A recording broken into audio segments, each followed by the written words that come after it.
In the food and beverage industry, sanitation chemicals are essential for ensuring sanitary production. Sanitation chemicals remove soils, control microbial growth, and help ensure the integrity of our food and beverage supply.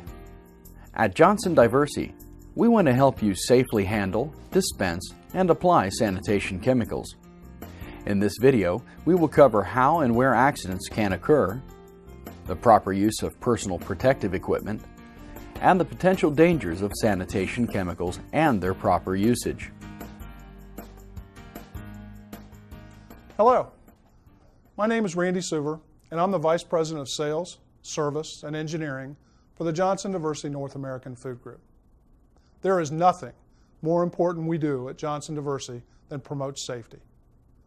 I've been asked to begin your session today by relating a personal story concerning safety. Some 20 years ago, I was an account manager servicing customers in facilities much like yours.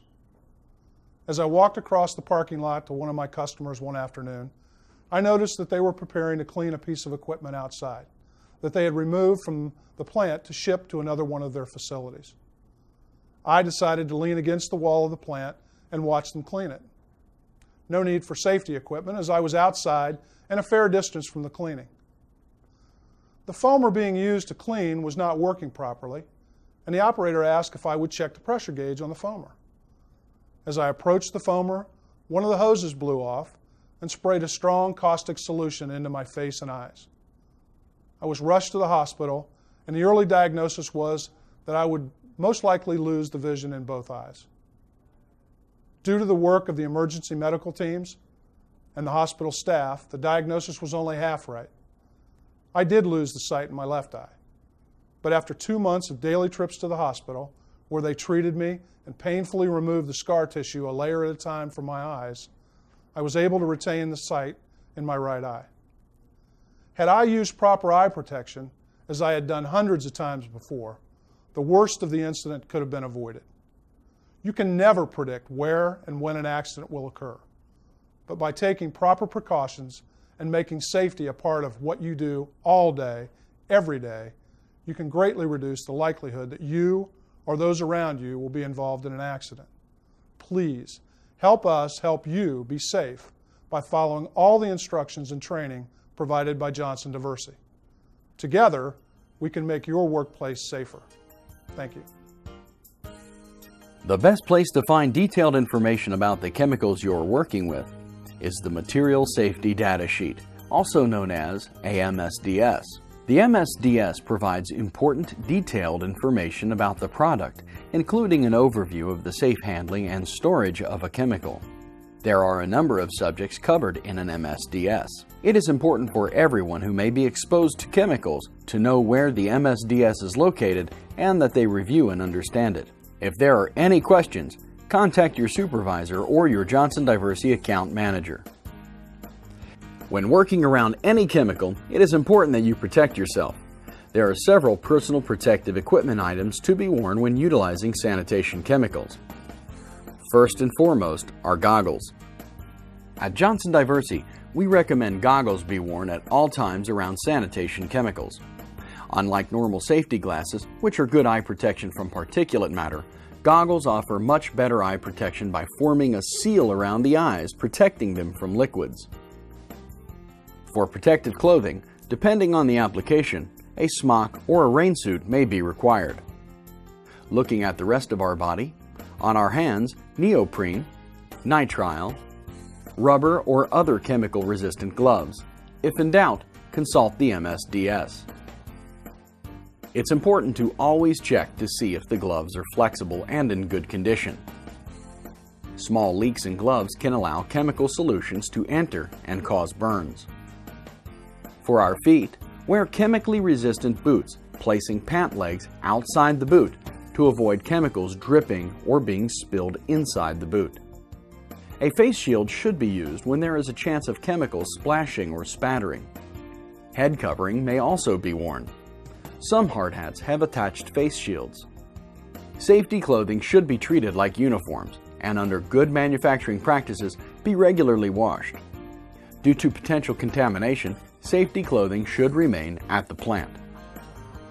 When cleaning a food manufacturing area, You will find that there are many types of sanitation chemicals: acids, caustics, chlorinated alkali, and sanitizers. Sanitation chemicals can either be powders or liquids. A good method for examining sanitation chemicals is to look them up on the pH scale. pH measures the acidity or alkalinity of a solution. The pH scale is a logarithmic scale ranging from 0 to 14. By logarithmic, we mean it increases in powers of 10.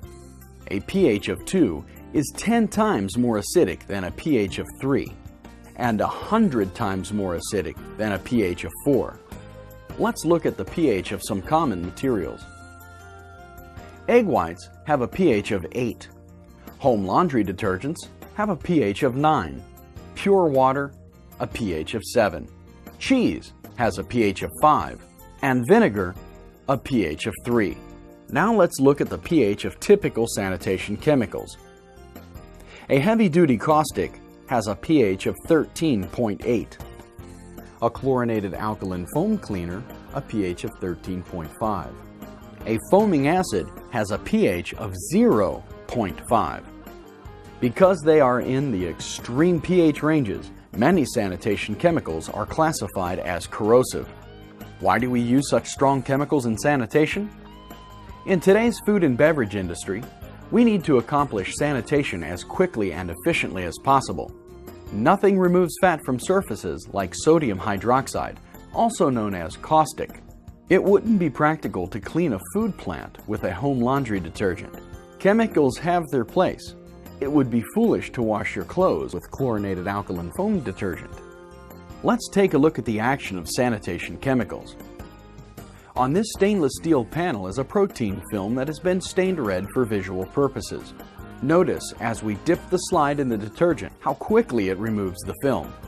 A chlorinated alkaline detergent is most commonly used to remove this type of film. What is the difference in composition between the protein film on the slide and the cornea of your eye? Not a whole lot. Just as fast as that chlorinated alkaline detergent removed the protein film off the slide, that same chlorinated alkaline detergent can destroy the cornea of an eye. That is why eye protection is so important when using sanitation chemicals. You've heard the saying, never mix chemicals. Now, under a controlled situation, let's mix an acid and a base. In this beaker, we have 50 milliliters of a heavy-duty caustic. We'll go behind the hood and now pour in 50 milliliters of a blended acid. Chemically, this is an acid-base neutralization. The acid and the base react, producing a salt and water. As you can see, there is a lot of heat and spattering.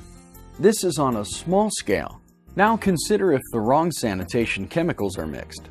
This could happen on a much larger scale, exposing people to hazardous hot, spattering chemicals and vapors. That is why it's important, unless specifically directed, never mix sanitation chemicals.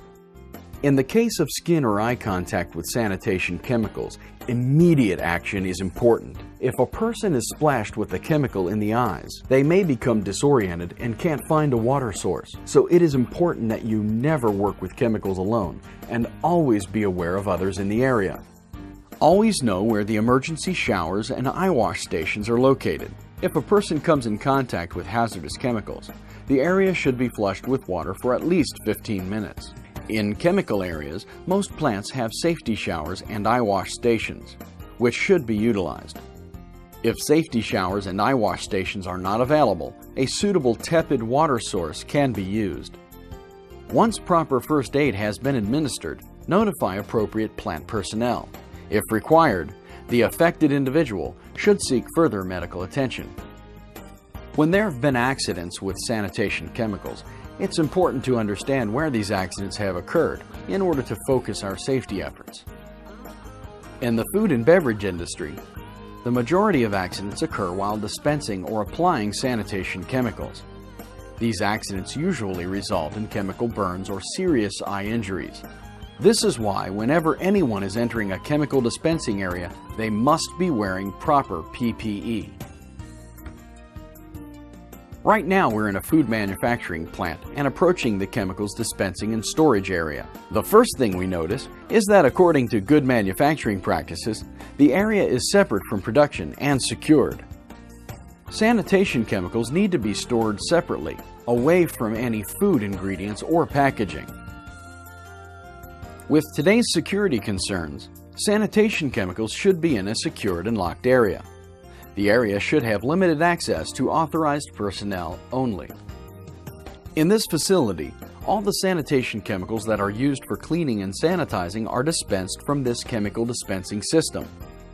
This system is a programmable logic controller, or commonly called a PLC, that will pump a measured volume of chemical for a specific application from this drum to a suitable container. These pumps will have chemicals under pressure, so they should always be covered in case of a leak. Before servicing pumps, always completely flush the system with water. If utilizing air-operated pumps, be certain that the air supply is turned off and the lines and pumps are depressurized. Notice the labeling. Johnson Diversey's drum labels are color-coded. For example, caustic have brown labels and chlorinated alkaline have green. All of the dispensing lines are color-coded to match the labels. Containers are also tagged. In order to maintain security in the chemical area, containers are loaded into the lockers from inside the secure area. Employees responsible for sanitation remove the chemicals from the outside. This ensures that sanitation employees do not have to enter the chemical area. Another area where accidents have occurred is while changing pickup tubes. This is the proper procedure. Carefully remove the chemical pickup tube and place it in a suitable container, such as a clean plastic bucket. Reseal the old drum and carefully remove it. Remember, the used drum must be triple rinsed with water before properly disposing. As a service to our customers, Johnson Diversey offers a drum recycling program. Carefully place the new drum in position. Double check that the replacement drum is the proper chemical and all labels match. Carefully remove the bung and replace the pickup tube. If a plant doesn't have a programmable dispensing system, drum pumps are utilized. Drum pumps should be dedicated to a specific product and always check the drum pump for compatibility with the product. For example, this pump is stainless steel, an excellent pump for acids and caustics, but not recommended for strong oxidizers such as chlorinated alkali or peracetic acid. Never switch a drum pump to another drum without proper washout. The cost of a drum pump is small compared to the cost of contaminating an entire container of chemical. Foaming is the most widely used process for environmental cleaning. When adding detergent to the foam solution makeup tank, make sure you add the proper amount of water first before measuring out the correct amount of foam detergent. There are two reasons the chemical is added last. First, adding certain chemicals to water will generate heat, and if there is just a small amount of water, there can be spattering. Second, if the water is added on top of the foam detergent, you can create a lot of foam, and it can overflow. Before beginning to foam, make sure electrical and other sensitive equipment panels are covered, and always inspect the area. Are there people still around? Chemical accidents have happened where people are unintentionally hit with foam. If necessary, the area being cleaned may need to be partitioned off to prevent other employees from entering the area. The proper foaming technique is to foam up and rinse down. Keep the foam wand an appropriate distance from the equipment to avoid spatterback. Don't allow the foam to dry on the equipment. Overhead structures are commonly foam cleaned. However, accidents have happened where people have walked through and had foam drip down on them. Even if you're just passing through the area, proper personal protective equipment must be utilized. Another area where sanitation chemicals are used is in the cleaning of small parts in a COP, or clean out of place tank. With your parts in the tank, fill the tank with clean water. Next, add the appropriate type and amount of chemical. Heat the solution to proper temperature if required. Note that if manual brushing is performed, be sure to select the proper color-coded brush. With manual cleaning, one of the biggest areas for potential contact are chemicals leaking into the gloves or boots. Pants must be worn on the outside of the boots, and gloves must be high enough as to not allow liquids to seep back in.